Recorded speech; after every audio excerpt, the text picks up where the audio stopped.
Ok, partito.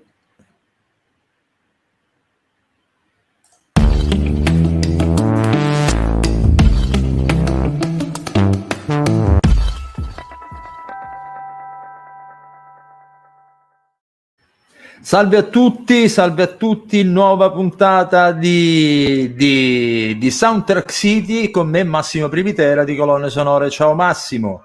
Ciao a tutti, ciao Marco. Allora, oggi, come sapete, sono riprese le nostre puntate dedicate ai compositori. Questa volta ne abbiamo due. Abbiamo una coppia. Trattasi di Susan Di Bona e Salvatore San Giovanni, una coppia italo-statunitense, newyorkese lei, italiano di Calabria, se ho ben capito lui, musicisti validissimi con una preparazione pazzesca, sia strumentisti che arrangiatori, orchestratori, e quindi valeva veramente la pena parlare con loro, anche perché è uscito da poco, a fine luglio, quindi dopo il lockdown, un loro film gradevolissimo, I Liviatani, di cui ci parleranno durante l'intervista, ma adesso ne parliamo anche un po' con Massimo. Allora, facci un po' una biografia, una filmografia su di loro. Allora, sono, come hai detto tu, lui calabrese, lei americana di New York, due estrazioni culturali completamente diverse e anche dal punto di vista sonoro, ma la passione musicale li accomuna e li fa incontrare, che poi ci racconteranno anche loro questa sorta di gossip, come si sono conosciuti e poi sono diventati marito e moglie. Lei, la Susan Di Bona, direttrice d'orchestra, polistrumentista, ha realizzato molteplici colonne sonore per la televisione, per la prima serata della televisione tedesca, e poi si sono incontrati e hanno incominciato a lavorare sia per produzioni italiane che soprattutto per produzioni straniere, anche oltreoceano, data anche la provenienza della Di Bona. Cifre stilistiche incredibili, molto molto poliedrico dal punto di vista dell'approccio compositivo. Hanno al loro attivo molte collaborazioni con il regista Scalt dell'horror, trash, gore, splatter per eccellenza italiano, che è Domiziano Cristofaro, e infatti hanno realizzato per lui The Transparent Woman e anche Mad Macbeth, e non solo questi, anche un film collettivo episodico. Poi hanno realizzato un bellissimo corto nel 2017 in Loving Memory di Chandradeep Das, un regista indiano, un corto straordinario e una musica altrettanto straordinaria. E poi ultimamente hanno realizzato Ritorno a Midway, una produzione americana, e poi Viva gli sposi, ultimo film con Paolo Villaggio come attore, che è andato in onda su Canale 5, I Liviatani, di cui parlavi per l'appunto tu, film horror, comedy, crime, divertentissimo, con una colonna sonora dalle incredibili sfaccettature, veramente c'è di tutto e di più, come capita spessissimo nella collaborazione fra Di Bona e San Giovanni, cultura italica, cultura oltreoceano americana, che musicalmente si uniscono e creano un mashup di incredibili coloriture armonico, timbriche, orchestrali, veramente uniche e speciali in questo periodo di forse totale piattezza da un punto di vista soprattutto della colonna sonora, che vengono d'oltreoceano. E loro veramente uniscono l'elettronica, il sinfonico, i Queen, il rock, il funky, il blues, ma il pop, tutto in un modo divertente, sì, ironico, raffinato e contemporaneamente raffinato di grande eleganza. Film che il pugno allo stomaco te lo dà. E devo essere sincero che la colonna sonora di tutta questa coppia meravigliosa è di quelle che lasciano il segno. Allora, ascoltiamoci quindi l'intervista a Susan Di Bona e Salvatore San Giovanni. Ciao Marco. Ciao Susan, eccoci. Ciao Salvatore. Ciao. Questa cosa mi angoscia sempre quando mi mandi via, è una cosa proprio che mi angoscia proprio. Guarda, quasi lo rifaccio, bis, guarda. No! È come una terapia di immersione. Allora, noi siamo scherzosi, l'avrete capito, cara Susan, nel caso Salvatore, ma mi sembra che anche voi avete un bel sorriso, quindi vuol dire che lo siete altrettanto. Lo siete altrettanto. Diciamo che sono i compositori, la coppia di compositori più sorridenti che abbia conosciuto in vita mia. Davvero? Sì. Ma cosa c'è non da essere felice? Stiamo facendo musica e non è, no?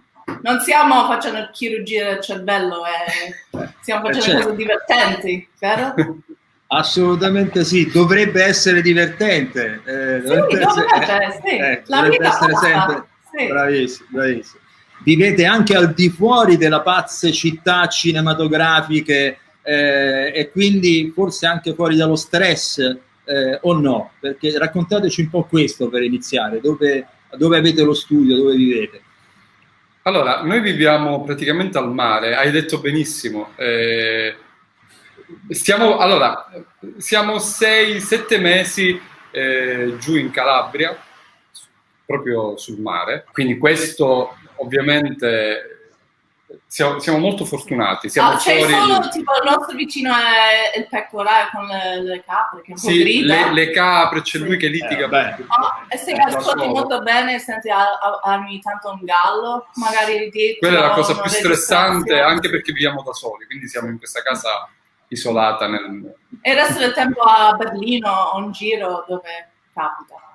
Poi potete stare ovunque per quei 4-5 mesi, perché sì, si porta lo studio in valigia, fai i pitch da lì o i mock-up si può sempre fare in giro. Come vi siete conosciuti? Perché questa coppia bellissima, tu newyorkese e lui calabrese, cioè proprio, che ne so, il terrone del sud e il terrore del sud. Vabbè, un terrone, lo dice. Ma oltre, dovrei parlare della mia bellezza, ma magari non ne parliamo qui. In questa... È così ovvio. È così ovvio. Sì. Ma allora, noi ci siamo conosciuti perché io seguivo un po' Susan, perché lei è una compositrice molto cool in Germania. Lei ha vissuto 18 anni in Germania, allora ha fatto un sacco di serie TV, ha fatto cinema. Allora io l'ho contattata e le ho detto: guarda, sono anche orchestratore, cioè mi sono un po' inserito in questo modo. E lei mi dice: sì, orchestratore è un po' una parola grande, così. Sempre ho paura. Giustamente non si è fidata. E ha detto: guarda, sto facendo adesso una fiction, una fiction, una cosa poliziesca. E facciamo la fredda verità. La fredda verità, yeah. Facciamo una prova, ti mando una cosa, facciamo una prova al volo. E abbiamo fatto questa prova al volo e niente, poi io le ho detto: guarda, siamo in estate, perché non facciamo una prova che viene al mare, che tu sei a Berlino lì a morire di freddo, capito Massimo cosa ho fatto? È l'inizio della fine. L'inizio della fine, sì. Ecco. Poi è venuto al mare, poi ho detto: fai un biglietto d'andata, poi quando vuoi tornare ti accompagno. Allora infatti ho solo preso un biglietto d'andata, pensavo che EasyJet prendi 20 euro, torno quando mi viene un lavoro, però diciamo di una valigia era qualche mese e poi ho fatto il trasloco dopo 6 mesi. Va bene, ti sei evidentemente trovata bene, fortuna per noi perché la vostra collaborazione è piena di frutti veramente interessanti. Allora io faccio sempre le domande iniziali che faccio, le faccio quelle sulla formazione, ma non sulla formazione tanto accademica, come vi siete avvicinati alla musica, che cosa ascoltavate da ragazzi, e non siete reticenti, ditelo se ascoltavate Muzak, No, è bella questa domanda, però cosa ascoltavate da ragazzi? Mai nessuno ha fatto questa domanda. Ma è una cosa, diciamo, come formazione per tutti e due di noi, forse ci troviamo anche bene così, perché abbiamo fatto di tutto. Abbiamo suonato in chiesa quando eravamo ragazzi, abbiamo accompagnato a teatro, fatto le serate, abbiamo avuto i nostri gruppi rock, jazz, suonato in orchestra, cantato tango argentino, ogni cosa che ci capitava per guadagnare $1, €1 o una lira. Abbiamo fatto. E in questo senso poi dopo tutti questi anni, quando un regista chiede: ma puoi fare un Bollywood pezzo? Proviamo, sì, perché no? Potete fare jazz?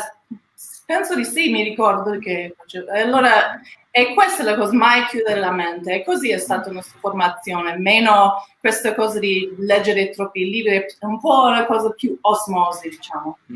E quindi anche dal punto di vista musicale siete onnivori, cioè avete, mi sembra, ascoltato un po' di tutto. Però ritorno alla domanda, ma da ragazzi che cosa ascoltavate? Allora, proprio da piccolo ascoltavo già musica classica, è una cosa strana, perché ricordo che il Corriere della Sera praticamente davano delle cassettine con Mozart, Verdi, non so se lo ricordate. Sì. Ok, e allora tipo mia cugina comprava questo giornale e queste cassette, lei proprio non sapeva che fa di queste cassette, e quindi mi dava queste cassette, io mi ascoltavo questa musica, però senza capire bene, mi piaceva, solo che non riuscivo nemmeno bene a capire cosa fosse. So soltanto che ero molto interessato, quindi soprattutto da Mozart, quindi ascoltavo tantissimo Mozart, però poi ascoltavo tutto, ascoltavo i Queen, ero un grande fan dei Queen, ascoltavo anche gli 883, mi ricordo, ma tutto, Petrucciani, Michel Petrucciani. Quindi da Mozart a Petrucciani, passando per gli 883, è fantastico. Sì, è meraviglioso. Ma infatti questa cosa qua questa cosa qua si sente tantissimo nelle vostre colonne sonore. Poi vabbè, ovviamente intendiamo cosa ascoltava Susan, però questa policromia musicale è effettivamente una forza, come l'abbiamo già detto nel cappello introduttivo riguardo la vostra carriera, è una forza preponderante nella vostra musica, nel vostro modo di comporre. Cosa ascoltavi, Susan? Guarda, io avevo anche la sfortuna e la fortuna di essere la più piccola, che ho 3 fratelli più grandi di me, allora loro tornavano a casa, hanno ascoltato ogni tipo di musica un po' sconosciuto, college rock, allora io conoscevo già i gruppi, quando ero piccola sentivo già attraverso i muri le prime cose di YouTube, prima che erano famose, quando hanno fatto i concerti gratis nel nostro paese, e ogni tipo di, tutto da punk a alternative rock, però poi mi piaceva ascoltare i vinili di Gershwin, le registrazioni di New York Philharmonic con Leonard Bernstein, era molto formativo, mi piaceva ascoltare Tchaikovsky, però un po' da nascosto in mia stanzetta con le mie cuffie, e poi ho suonato come Salvatore, ho iniziato anche a suonare molto presto pianoforte, lui un po' più tardi di me, però pianoforte, e poi da lì è nato un po' l'interesse per la musica classica, e poi di nuovo attraverso di osmosi anche l'amore per l'orchestra, iniziare a voler capire come funziona l'orchestra, suonando diversi strumenti, tutto il resto. In famiglia vostra ci sono musicisti o siete i primi, diciamo? Tutti musicisti così che suonano un po', tipo mio padre suona d'orecchio la chitarra, il pianoforte, mio nonno anche la fisarmonica, il flauto, però tutti un po' così, solo per divertimento. Per diletto. Sì. E Susan? Allora, mio nonno era un immigrante italiano, per esempio ci sono le belle foto di lui, che lui aveva un gruppo che suonava la chitarra hawaiana a Boston la sera. Al giorno lui lavorava come idraulico. Era idraulico al giorno, e la sera era musicista. E poi abbiamo la diciamo mitologia della famiglia, è che abbiamo anche il cognome Verdi in famiglia, si dice sempre, ma siamo anche discendenti di Verdi, non so quanto è vero, non voglio dire. Tua mamma lo dice, però. Mia mamma la dice, però. Non si sa. Però i miei fratelli tutti suonano uno strumento, però io sono l'unica che ha scelto la difficile e lunga strada di essere della professione. Okay. Tra l'altro tu sei polistrumentista, Susan, invece sì. Salvatore è un pianista eccelso. Sono io solo un pianista noiosissimo anche, quindi. No, non è vero. No, io mi sono andato a sentire alcune, peraltro, tue improvvisazioni nell'ambito jazz, mi sembra in trio, in quartetto, adesso non ricordo bene, che quindi ti faccio anche i complimenti su quello. Grazie. Ma di tutta la parte jazz ne parliamo poi magari durante l'intervista. Sì. Senti, mi sembra di capire che quindi il vostro primo strumento comunque sia il pianoforte, mi sembra di capire. Poi in America c'è la fortuna, un po' forse più di qua, in nostra scuola dove sono andata a scuola pubblica nel mio paese c'era l'opportunità a suonare nella banda, l'orchestra, tutto quello che volevi, anche la scuola ti presta lo strumento gratis. Allora in questo modo ho studiato violoncello, viola, fagotto, flauto traverso, quello che mi andava di fare era gratis, c'erano le lezioni e questa era una grande cosa, perché anche all'inizio suonicchiando, però dopo magari uno sviluppa anche la passione per questi strumenti e poi dopo sono anche riuscita ad arrivare a certi buoni livelli con qualche strumento. Noi la clavietta e il flauto invece abbiamo suonato noi a scuola. Esatto. È più specializzato, diciamo. Il flauto dolce è una delle cose più orribili, quelle classi. No, noi non sono sonoro li utilizziamo. Ma noi abbiamo imparato ad odiarlo perché è uno strumento bellissimo, ma per noi italiani è uno strumento che come allontanare dalla musica proprio i ragazzi. Esatto. È uno strumento di tortura, e poi gli insegnanti, che poi la pianola, quella tutta sputacchiata è vero. Ma aspetta, ma la pianola c'è un'altra intonata, 30 persone che suonano il flauto e che non ce ne sono 2 intonati tra di loro, è fantastico. Esatto. Poi fare la vibrazione. Allora, va bene. Per voi è stata una scelta o un'occasione che vi si è presentata in carriera? Quella di specializzarvi in questo e non in altro nell'ambito musicale? No, per me è stata una scelta. Molto scelta forte, già da ragazzo. Sì. Già da ragazzo. Sì. Però le strade magari è andato così, però dopo... Sì. Studiare il pianoforte però pensando sempre di fare il compositore di quel tipo di avere quel tipo di approccio lì, quel tipo di evoluzione lì. Sempre.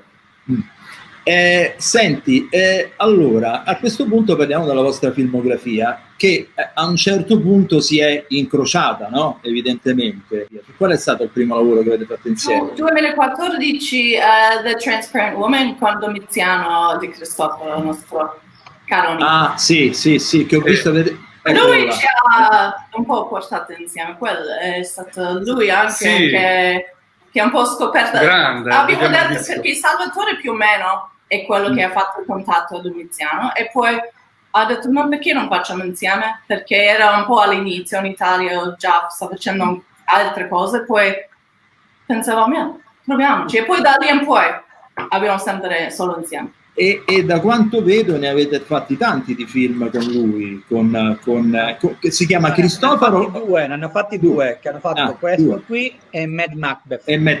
Sì. E anche Lovecraft. Vero, ragione.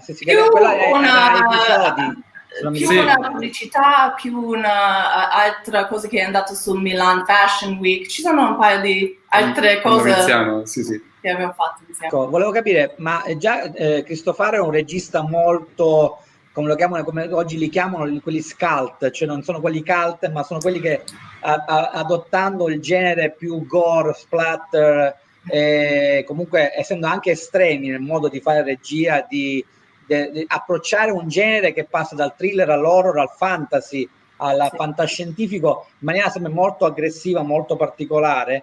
Tra l'altro ha una sua nicchia di fan veramente accanita e incallita. Sì, è molto seguito. Certo. Però secondo me è divertente iniziare questo mestiere di composizione di musica applicata alle immagini con un genere così molto particolare dove veramente puoi spaziare anche tu, non solo ma musicalmente, che poi già con The Transparent Woman avete fatto una colonna sonora in stile anni 70, molto alla Ortolani, alla Donaggio, alla Morricone. Poi Mad Macbeth è pura follia sonora perché c'è dai Queen a Carpenter. Era 70 minuti scritto e prodotto in 6 giorni. Era tipo una tu fai in sentire tutte con le tastiere. Sì. Quello era proprio, non voglio dire vomitare, però voglio dire tutta a volta. No, ma quella cosa particolare è che poi voi ve li fate, diciamo, cotto e mangiato, se fate in casa, registrate tutto, poi ogni tanto ci sono anche intromissioni orchestrali, però tutto quello che registrate come strumenti reali, a parte le campionature, li fate voi, cioè li realizzate voi, li suonate voi. Poi la voce stupenda di Susana, che tra l'altro è anche una cantante incredibile, soprattutto nei Liviatani, il pezzo finale. No, parliamone dopo. Liviatani, parliamone dopo. Mi piace perché loro sono eclettici, infatti mi piaceva molto che citare questa estrapolata, questa citazione di Roberto Pugliese quando proprio recensì la colonna sonora di The Transparent Woman, perché le diceva che si è in presenza di non accademico citazionismo, ma in realtà si è in presenza di una capacità di consapevole di elaborare i suoni in maniera talmente lucida, stilisticamente alta e con una grande dose di autoironia. Cioè voi siete, così come si vede ora nella nostra diretta, cioè, anzi, nella nostra registrazione di questa intervista, si vede che proprio siete ecletticamente divertiti nel modo di fare musica. Autoironia, sì, certo. Noi battiamo 5 volte che ridiamo tanto delle cose che escono e poi diciamo, non lo so se lo fa passare, troviamo. Sì, alcune volte ci autocensuriamo, però diciamo, vediamo come va. È meglio poi con Domiziano va bene perché lui ti lascia completa libertà. Non è sempre così. Lui dice dammi il mix e poi lo mette. Quindi, mi sembra di capire che registrate il grosso da voi, in studio da voi, ma poi quando avete delle formazioni orchestrali come fate? Quando avete dei solisti come fate? Li avete nei vostri dintorni o vi fate mandare la parte registrata? Ecco, questa è... Noi andiamo sempre a registrare sul posto. Registriamo o a Torino o a Berlino, però non riusciamo mai a dare la musica, a lasciare così. Ci piace essere presenti, anche perché poi Susan dirige sempre, io suono tutte le parti più o meno pianistiche, quindi però per cose solistiche a volte poi a casa, il nostro studio a casa, ovviamente si prende un microfono e qualche solista anche locale, prendiamo a volte se c'è un piccolo budget chiediamo un nostro amico a New York a suonare chitarra, batteria, abbiamo a volte, penso per esempio a Liviatane c'erano 3 o 4 paesi di persone che hanno contribuito alla nostra sonora. E il mix lo fate da voi? Sì, io faccio il mix, in pochi casi poi quando c'è un po' più di budget, un po' meno tempo, poi chiediamo fuori, o a Berlino per Liviatani per esempio un tecnico del suono della Disney che lavora per Disney, ha fatto il suono per noi a Los Angeles, perché abbiamo sentito le sue cose e abbiamo detto vogliamo quella cosa, non vogliamo la cosa troppo europea, vogliamo una cosa molto brillante con tanti bassi, che era pensato per cinema, che dopo è andato via andamento, il mix era per cinema. È molto moderno, molto contemporaneo questo modo di realizzare colonne sonore, cioè che parte dal locale e va a finire all'internazionale. Molto molto bello, complimenti. Poi perché la musica suona molto internazionale, perché allora cominciamo a parlare di questo. Non è propriamente detto. No, infatti allora dico, per quanto riguarda la vostra musica, adesso vedete delle immagini che scorrono e con i temi principali delle produzioni di Bone San Giovanni. Quindi purtroppo le sentite con le nostre voci, andate a vedervi il film così le sentite meglio. Però ecco, volevo chiedervi un paio di domande, ecco, dal punto di vista proprio dell'estetica, dello stile. Siete un po' diversi dal panorama quello italiano. Per prima cosa, ad esempio, non vedo un minimalismo che entra nella vostra musica, non mi sembra che lo frequentate, però nello stesso tempo avete dei temi essenziali, voglio dire, e c'è questa felicità tematica che è veramente importante.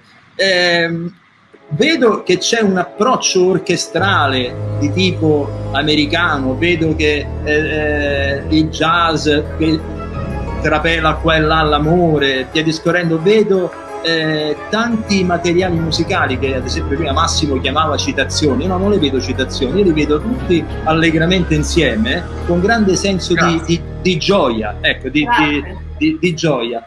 Ecco, vi ritrovate in tutto questo, un po' me l'avete detto prima, che voi avete suonato di tutto, siete onnivori, quindi, però non è facile mettere insieme, fare un mix di tutto questo, perché a volte, come quando uno va a fare una ricetta con vari ingredienti, non quagliano, invece voi li fate quagliare.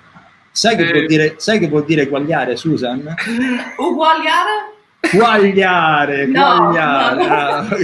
Cosa vuol dire? L'ho beccata, vedi? Grande, dai, scarichiamo tutta la nostra... Vari ingredienti riescono bene a stare bene insieme, ad amalgamare. Amalgamare. Ho visto, una buona parola che so. No, a voi la parola invece, a voi la parola. Allora, è bello questa cosa che dici, ci fa molto piacere. Sì, davvero, sì. Ti ringraziamo molto. Vuol dire che un po' stiamo riuscendo a fare quello che ci siamo messo in testa, perché è brutto avere l'idea che un produttore, un regista dice: guarda, non è il film per te, non è adatto a te, non è una cosa che sembra, perché vuoi che loro hanno il senso, se mi viene qualsiasi idea in testa, che lo puoi realizzare per loro con la loro idea, con la loro visione della cosa, però anche nemmeno sacrificare la nostra anima. Non vuoi nemmeno scrivere una cosa dove sei imbarazzato, dopo dici non dire a nessuno. È meglio fare una cosa dove ti puoi anche esporre l'anima, e in questa sincerità, quando orchestriamo, quando scriviamo, penso che è automatica che viene una linea anche di stilistica, così sì, automaticamente. Che poi la cosa un po' particolare è che Susan, quando scrive da sola, lei scrive in un modo, io da solo scrivo in un modo, quando facciamo le cose insieme è un altro personaggio, sì. Che non sappiamo... Diventa anche indipendente. Sì, e diventa anche il colore orchestrale, quando lo facciamo insieme...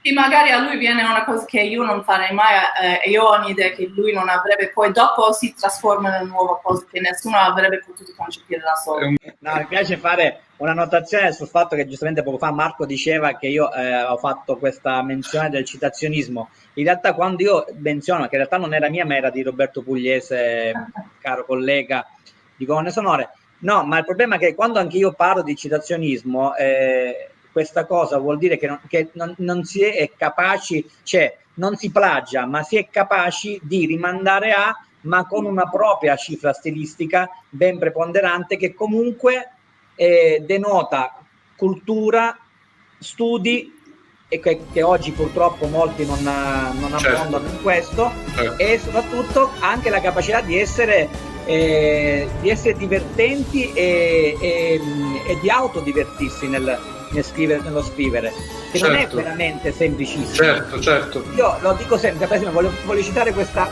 alta colonna sonora che è di un corto di un regista indiano, dove c'è il flauto dolce, tenore e alto, scusa. Sì. Allora se non vuoi ascoltare è meglio. No. Ti avviso. Ma suonato bene, immagino.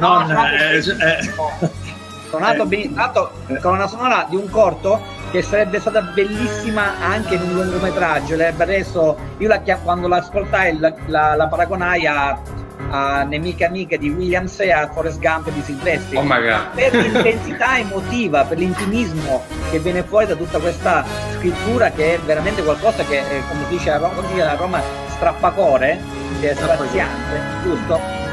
E non è facile, perché anche lì si può cadere nelle banalità, nel temino fatto con due note al pianoforte, che ormai si bravissimi a farlo o malissimo a farlo, ognuno decide come vuole, però anche lì si cade nel minimalismo che diventa banalità. Invece qui c'è qualcosa di veramente preponderante e forte alle spalle. Per questo come dice Marco, voi avete una scrittura con una vostra cifra stilistica ben precisa, che però denota che avete dietro una grande forse una grande conoscenza. Poi gli amori ce li portiamo dietro, ci portiamo ognuno i nostri amori, Piccioni, Morricone, cioè questi ce li portiamo, poi ovviamente è una grande... Siamo un po' la somma di quello che abbiamo sia ascoltato, anche quello che ha amato e anche vissuto come persone, e quello poi diventa anche, dico la parola di nuovo, automatico, la cosa... ci sono certe cose che non puoi aprire un libro e imparare, devi vivere la vita e poi esce, devi vivere la vita. Giusto, giustissimo. Quando io prima parlavo di minimalismo non ne parlavo in termini spregiativi. Io amo il minimalismo, non amo i cliché, non amo facciamo una cosa minimalista. Certo. Che invece è solo poveraccia, come la chiamiamo. Concordiamo assolutamente. Ok. Capito. Tipo il minimalismo quando ti chiudono gli stems e ti rimane una nota di pianoforte senza il nome. Quella non è minimalismo. È forzato. Succede. Se volevano minimalismo tu non l'hai fatto. Questa me la segno. È geniale, questa me la segno a vita. Senti, allora... a partire dall'orchestrazione, dal tipo di come posso dire, sì, proprio di armonizzazione che si decide, a partire dai temi, a partire anche dal modo di suonare il pianoforte talvolta che ha Salvatore, mi sembra che appunto il jazz entri dentro. Mi spiegate in che modo, lo dico perché non è molto frequentato, soprattutto in Italia, viene frequentato solo se si tratta di fare musica diegetica, che sta lì per sottofondo e via discorrendo. Eppure ha avuto delle firme incredibili nell'ambito anche delle colonne sonore.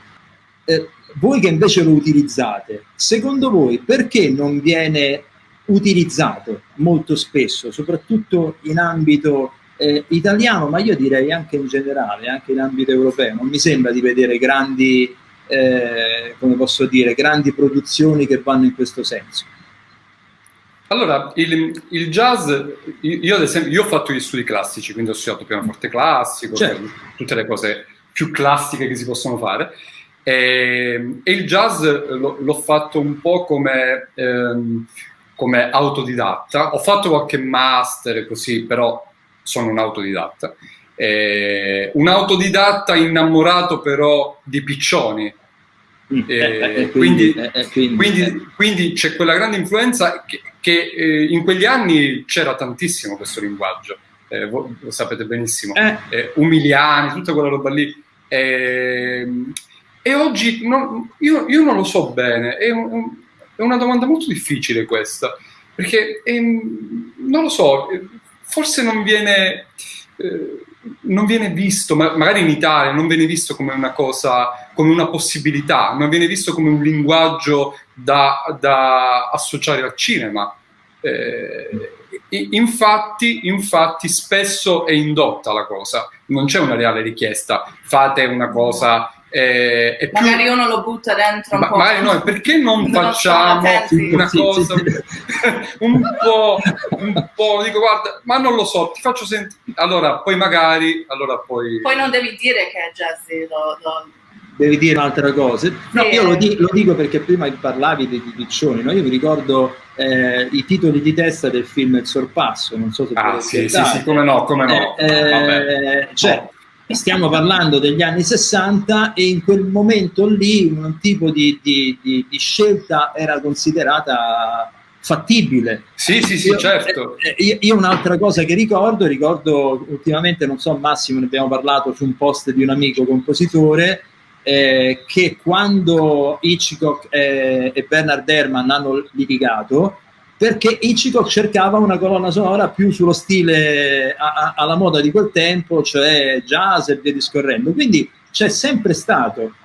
Adesso il perché di questo silenzio abbastanza generale mi sfugge, perché invece sarebbe qualche cosa di nuovo. Magari sono i compositori stessi che tendono non più a venire da jazz, magari chi ha più affinità per jazz non si specializza in musica da film. Se ascoltate Leviatane o guardate Leviatani, c'è una scena in cucina dove il theme track era Don't fly with me, let's fly away. Sinatra. E ovviamente non hanno quelle 60.000 euro per una licenza. Abbiamo detto non prendete Library, facciamo una cosa, e abbiamo creato anche per solo quel 1 minuto quella musica che si sente in radio, When I was a girl, una cosa un po' Doris Day. Abbiamo fatto perché il regista ha detto Hitchcock, amo Hitchcock, e poi l'abbiamo convinto, ha detto sai che Hitchcock metterebbe una cosa, lo sai proprio in horror, sarebbe giusto, e lui disse sì, prova. E poi era così bello, era un po' peccato non sprecarlo, però averlo così basso, effetto radio. E poi le abbiamo buttato di nuovo titoli di coda, se chi è paziente guarda tutti i titoli di coda, viene tutto il pezzo, e quella era una cosa che abbiamo potuto attraverso, come si dice, lateralmente inserire un po' di jazz. Siete stati diplomatici, quindi. Esatto. Ma guarda, io la butto lì, il problema fondamentale secondo me oggi della mancanza di stilemi o comunque di composizioni prettamente jazzistiche nel cinema sia europeo che soprattutto italiano, perché una volta il jazz nel cinema italiano è nato con la commedia, per lo più. Soprattutto grazie a Piero Miliani e ai soliti sospetti, ai soliti ignoti, scusate. Ma poi è stato adottato anche nel dramma, nel melodramma, anche a tinte forti. Oggi, se lo vuoi attribuire a qualche film, deve essere per forza una commedia, che è anche sbagliato. Gli Infedeli è un film dove tutta la colonna sonora è prettamente jazzistica, anche di grande livello, di alta composizione. Sì. Però io quando ho sentito i Leviatani, ho sentito questi pezzi con il mood jazzistico, anche un po' soft, ovviamente la Frank Sinatra o comunque la Tony Bennett. Crooner. In un horror ci sta, perché non ci deve stare? Perché no? Lo faceva Waxman con Hitchcock nella Finestra sul cortile, anche se era musica diegetica che sentivano danza col pianoforte, non era musica prettamente, diciamo, extra diegetica. Però oggi manca quello. È una possibilità in più, certo. Sì. Ma poi anche dovete introdurre quasi di nascosto. Sì, però stiamo facendo il possibile per farlo diventare mainstream. Poi, quindi c'è un piano, non lo sapevo. No, e poi c'è quella scena anche in Leviatani dove c'è la festa, vestiti così, e il theme track era una cosa barocca. E abbiamo detto all'editore, al regista, abbiamo detto, cosa pensate se io fossi su una festa così, noi sappiamo che abbiamo suonato, loro vogliono avere un trio jazz, loro ascolterebbero un trio jazz, ma mica assolutamente chiaro, sono persone che ascoltano barocco, no. E poi abbiamo registrato un trio jazz per quella scena e ci stava. Ed è azzeccatissimo. Io vorrei ricordare semplicemente, a proposito di jazz, e poi chiudiamo perché non è solo questo l'ingrediente loro della loro ricetta. Voglio ricordare Birdman, la colonna sonora che ha fatto praticamente Sanchez, coraggiosissima, solo batteria, che non so se sarebbe, ma io penso che se un qualsiasi regista italiano gli andiamo a dire di fare una colonna solo di batteria, non lo so, li butta fuori dallo studio, cioè vengono additati per sempre. Invece e se non ha vinto l'Oscar, quella colonna sonora lì era solo per una questione di tipo burocratico. Finito il jazz. Senti, parliamo di Leviatani, perché Leviatani che poi ha cattive attitudini, anche se non vado errato. Sì. E in inglese Bad Habits Die Hard. Ok, perfetto. Io non lo so, in inglese non... Senti, parliamone in maniera approfondita. Grandissima colonna sonora, complimenti. Allora, complimenti, perché per quanto mi riguarda, almeno io, quando sento una colonna sonora e mi piacerebbe riascoltarla anche al di fuori del film stesso, vuol dire che quella roba lì è una cosa importante. Grazie. Poi, detto da te, è un doppio complimento, davvero. Grazie. Lo apprezziamo molto. Ma me lo voglio proprio studiare meglio, con più attenzione, l'orchestrazione che avete fatto, perché sono ricche. Si passa una girandola continua, si passa da uno stile all'altro, ma tutto con grande scioltezza. Allora, La trama ve ne dava la possibilità, perché questo horror grottesco, commedia, vi dà la possibilità di andare un po' su tutti i generi. Raccontate un po' della lavorazione di questo film, qual è stato l'approccio, da dove siete partiti, le reference e quant'altro. Allora, inizio a dire che è stata un'avventura davvero... È stato un film fare la colonna sonora, perché pensa, ti diciamo che abbiamo registrato dal vivo il 29 febbraio. Siamo rientrati a casa il 2 marzo. Io mi sono messo in pigiama, non me lo sono tolto più, perché poi siamo entrati in lockdown. Quindi è stata una cosa pazzesca. Sì. Il tutto è stato bello, rocambolesco. Ci hanno mandato questa foto della famiglia che era fatto, penso, come promo, poi dopo è centrale il poster nel film. Abbiamo visto questa immagine subito, questo sembra davvero buono, sembra un film buono, poi si conosce. Questo è figo. Sì, e poi i costumi, sembravano molto belli i colori, già. E letteralmente 6 ore dopo avevamo già mandato un demo di 3 pezzi che avevamo fatto sketches così. La mattina dopo ci ha contattato anche il regista, ha detto guardate, questo voglio a voi, questa è la musica del mio film. E poi uno di questi temi è stato Blood Moon, che è l'apertura, il primo pezzo. Sì, M1. Il primo pezzo del film è Blood Moon, e questo è stato anche il primo pezzo che abbiamo scritto solo sull'immagine della famiglia. Così ha iniziato. Ma dopo abbiamo visto 2 rough cut, sì, abbiamo lavorato poi sul cut finale, abbiamo scritto proprio sull'immagine. Però abbiamo provato sempre a dire, guarda, abbiamo dato qualche esempio di temi che ci saranno per l'editore, per già capire insieme il ritmo della cosa, però la cosa migliore, come sapete benissimo, è quando lavori con un'orchestra e non lavorare troppo finché c'è il taglio finale. Allora abbiamo detto dacci l'act picture time code e poi partiamo. C'era un paio di ritardi giustamente per varie cose nella produzione, e dopo però naturalmente chi un po' paga è il compositore, perché già è stato siamo gli ultimi, sì, perché poi tutti aspettano che la data è già fissata quando deve uscire la cosa. Allora quello che ha durato di più era forse fare la notazione alle session. Quello ha durato più di scrivere la musica. Dove avete registrato? È a Piemonte, in uno studio fuori Torino. Fuori Torino, sì. Questo poco prima del lockdown, mi sembra di capire. Sì. Abbiamo scritto questo colonna sonora nel mese di febbraio. Il film quando è uscito? Perché non ho capito. È uscito il 27 luglio. Sì, Video on Demand il 27. Poi ha fatto qualche arena, drive-in. Qualche drive-in, sì. Però potrebbe essere che ancora online Infinity, Sky. Prima fila. Voglio sperare, anche perché adesso con la situazione che c'è credo che alla fine sia fatale. Ci sentiamo fortunati che comunque è uscito. Era pensato ovviamente per cinema, e quello era anche il nostro pensiero mentre abbiamo orchestrato già, mentre il mix. Però io il film l'ho visto, l'ho trovato carinamente folle. L'ho chiamato la versione di Scappa Get Out all'italiana.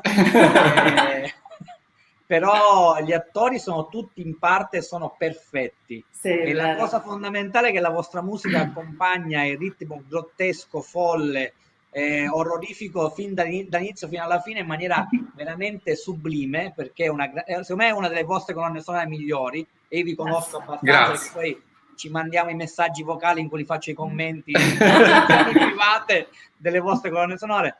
Però devo essere sincero, la cosa che mi è piaciuta di più è questo passaggio anche netto, ma non discontinuo, non straniante, da Miklos Rocha nel tema quello fondamentale della famiglia, se così la si può chiamare, a questi temi rock dissonanti anche molto, molto forti, molto emotivamente intensi, perché sono quasi un pugno allo stomaco, ha questi momenti jazzistici proprio da crooner, canzoni belle da serata di intrattenimento, da concerto, ma con una linearità, una compostezza e una genialità incredibili, che ti dico, mi hanno fatto innamorare del film ancora di più, perché effettivamente la musica, anche se in alcuni momenti è forse troppo costretta dal dialogo o dalla scena che magari dura brevemente per quel momento lì di enfatizzazione della musica, però riesce a venire fuori in maniera veramente dirompente. E mi auguro che esca, io che sono un nostalgico, esca un CD o un vinile della colonna sonora, perché è giusto che si venga uscirà, sì. Speriamo digitale ancora nel mese o così, però vinile è definitivo, sì. Guarda, noi ci siamo divertiti molto in questa colonna sonora, anche perché con il regista Riccardo Papa è stato un rapporto molto, molto aperto, molto diretto dall'inizio, da subito. E ci siamo sentiti anche molto liberi di fare tutte le nostre lui aveva una mente proposte molto aperta. Sì. Non ha censurato prima. Quello che è triste è quando uno già ti limita all'inizio prima che hai scritto una nota, mentre lui era tipo scrivi e poi vediamo, e questo ti lascia più spazio. È bello così per noi. Quello che non avete avuto nel film con Paolo Villaggio. Quella è una storia. No comment. È vero, peraltro mi sembra i ragazzi hanno fatto l'ultimo film con dove appariva Paolo Villaggio, no? Quindi anche questa è una cosa che però non ha avuto molta fortuna dal punto di vista della distribuzione, mi sembra di capire. No, è uscito tipo forse a mezzanotte lo scorso dicembre. Io non ho guardato. Io l'ho guardato. E so che uscirà tipo in Giappone adesso. Ho letto il titolo del film è Viva gli sposi. In giapponese. Viva gli sposi in giapponese. No. Pensavo per i nostri amici in Giappone. Allora, ha fatto una colonna sonora molto molto deliziosa, là molto italiana, quello sì. Quello che è rimasto dentro era bello, sì. Sì, quello che è rimasto dentro era bello. Quello che è rimasto fuori, peccato per il film. Ci siamo divertiti a scrivere.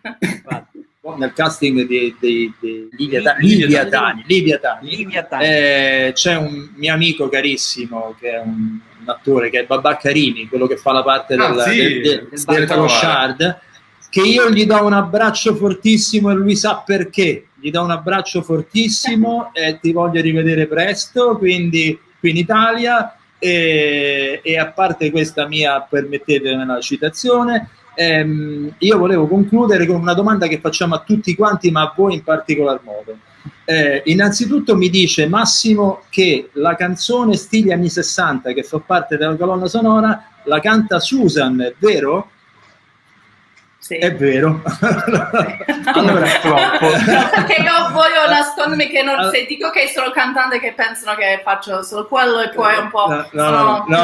No, invece ti fa onore perché è una canzone in stile anni 60 carinissima, cioè è evidentemente un divertissement, un gioco. Però insomma mi sembra che è stata messa alla fine, no? Se non vado errato. Sì, esatto. Sulla radio e poi alla fine. Sì. Esatto. Quindi piccola parentesi, piccola, e poi lascio la parola di nuovo a Marco, che c'è una canzone nel film che fa il verso a Peppino Di Capri. Attenzione.